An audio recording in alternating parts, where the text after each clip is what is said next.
Attorney Ricky Tumutorgo, nagtataguyod ng katotohanan, nakikipaglaban para sa bayan. Yung sinalang itong si Gina Acosta, kahit hostile witness itong si Gina Acosta, matindi yung mga sinabi niya tungkol kay Sara Duterte.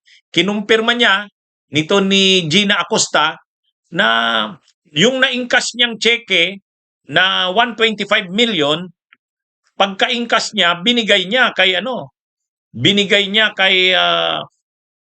Cornel Chica.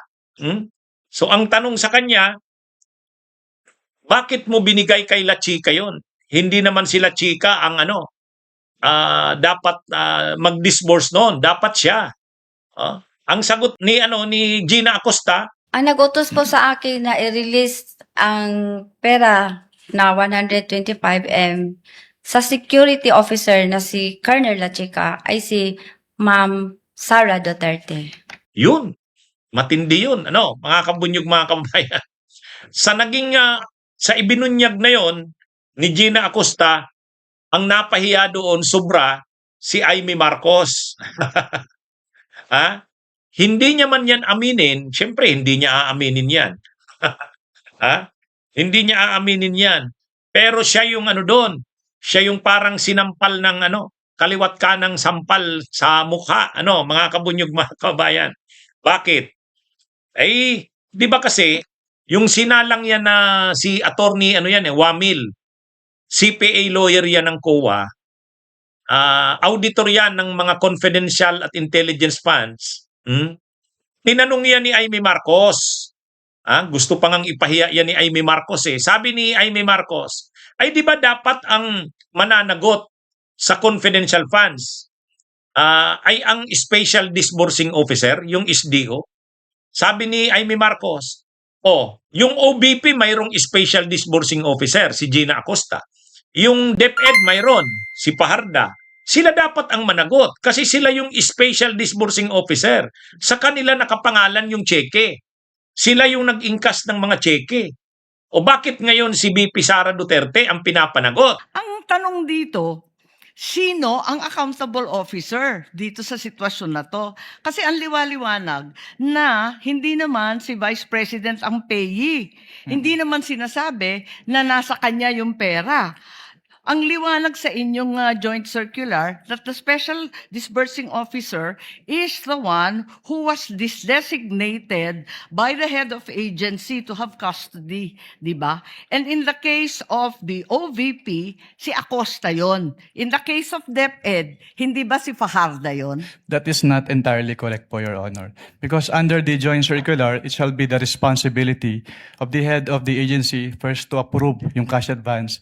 Pangalawa, to oversee yung agency-wide utilization. Pangatlo, to ensure compliance with the joint circular. And also po, inattest din po ni OBP yung... Unresponsive po. Ang tinatanong ko lang, hindi ba yung designated, yung SDO, si Fajarda lang at si Acosta, hindi si VP, hindi siya yung payee eh. Ang liwaliwanag. Pero ang sinabi niyo po kanina yung accountable officer. Kaya nga, so yung accountable officer, yung SDO, nasa JCD Hindi lang po yan si SDO po yung accountable Hindi, officer, or, Your Honor. ang sabi doon, head of agency or person designated. Oo, ang liwanag sa definition ng joint circular. Mag-yes or no ka lang. Kanina ka pa, inaaway mo ko lagi. Sorry po, Your Honor. But hindi po ako pwedeng mag-answer categorically since yun nga po yung provision But it's categorical. na yes or Why don't either you go yes back or to your either joint no po. circular? Yo po. Kapag sinabi po kasing Doon categorical, sa it's either yes definition, po. ang or- liwaliwanag, SDO kapag na-designate ng head of office, di ba? But hindi po kasi doon na nalilimit lang yung term na accountable officer kasi may other provisions na applicable pa din po with respect to the term accountable officer. Asan? Kasi napakaliwanag doon sa definitions at pakaliwanag sa 8.3 ng joint circular. Yun nga po yung na-mention ko kanina. Interpretation na ninyo yun. hindi Pinapalawak po. ninyo andun eh. Head of office, Hindi head po of agency, or designated. Hindi po, Your Honor. Kasi yun nga po, nakalagay po doon sa... Sabi mo kanina yes, ngayon no naman. Wala po akong sinabing yes po, O Your sinabi Honor. mo kanina oo, SDO nga in charge. Sinabi ko lang po kung ano yung... Kinonfirm ko lang po kung ano yung SDO po, Your Honor. O yun, di ba? Napanood natin yan noon. Ganun yung sabi niya ni Amy. Pinagtatanggol niya si Sara. Gusto niya talagang paligtasin si Sara. Na parang si Sara walang pananagutan, parang inosente. Ang mayroong pananagutan, yung special disbursing officer. Yan yung ano ni Amy nung nakaraang linggo. Ha? Ano yan Ang yabang ni Amy dyan noon, di ba? Ang yabang ni Amy noon.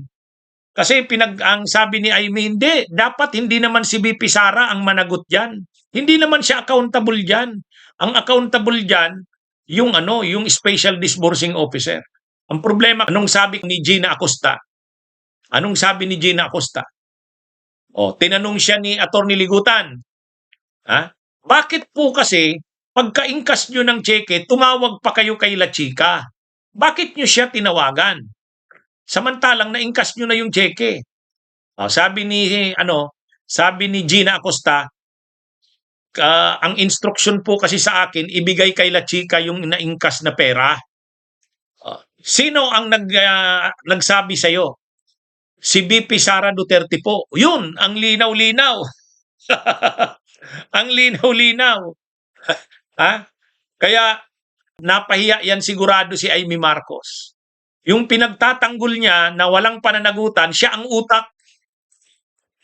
Yung pilit pinapalabas ni Amy Marcos na walang, kumbaga, hindi dapat panagutin kasi hindi naman siyang accountable officer, siya ang pinakautak. Siya ang nag-instruction kay Gina Acosta. Yan ang na-reveal. Paano na ngayon yung sinasabi ni Amy? Ay di ba pinasabi ni Amy? Hindi naman dapat yung special disbursing, hindi naman dapat si VP Sara.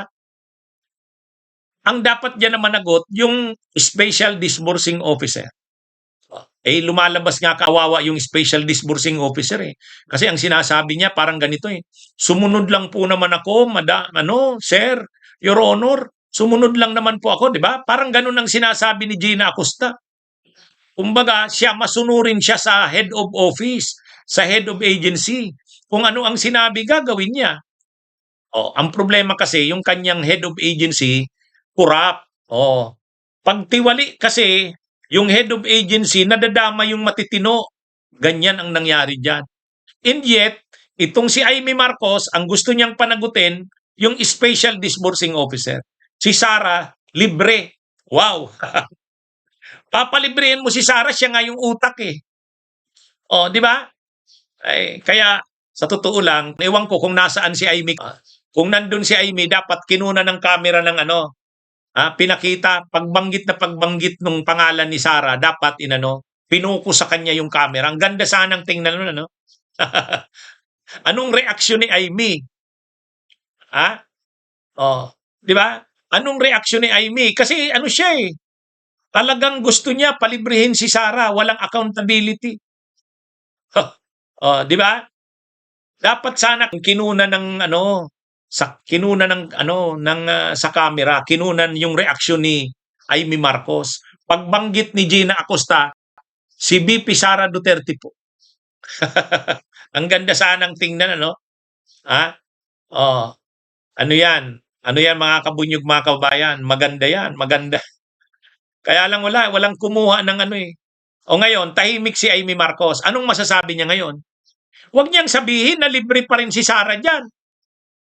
Yun kasi ang gustong palabasin. Yun ang naratibo ni Amy Marcos. Na si Sara Duterte ay head of agency, pero hindi siya ang accountable officer. Kasi ang accountable officer daw ay yung special disbursing officer. Paano mo ngayon sasabihin yan?